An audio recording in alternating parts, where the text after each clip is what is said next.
کل سے اگلا سوال آپ کی خدمت میں پیش کرنا چاہتا ہوں۔ عطاء الرحمن صاحب مانچسٹر UK سے انہوں نے پوچھا ہے، وہ کہتے ہیں کہ وضو کے لیے پانی نہ ہونے کی صورت میں اسلام نے تیمم کرنے کی تعلیم دی ہے یا حکم دیا ہے؟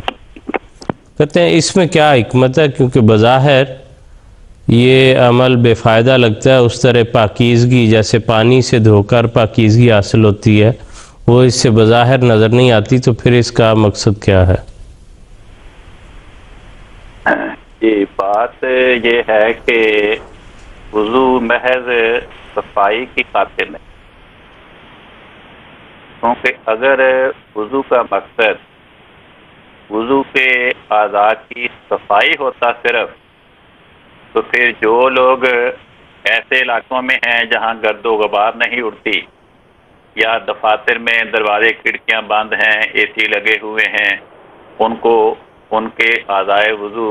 پہ خاک نہیں پڑی، دھول نہیں پڑی، گندے نہیں ہوئے، پسینہ نہیں آیا، پھر ان کو تو وضو کرنے کی ضرورت ہی نہیں ہے۔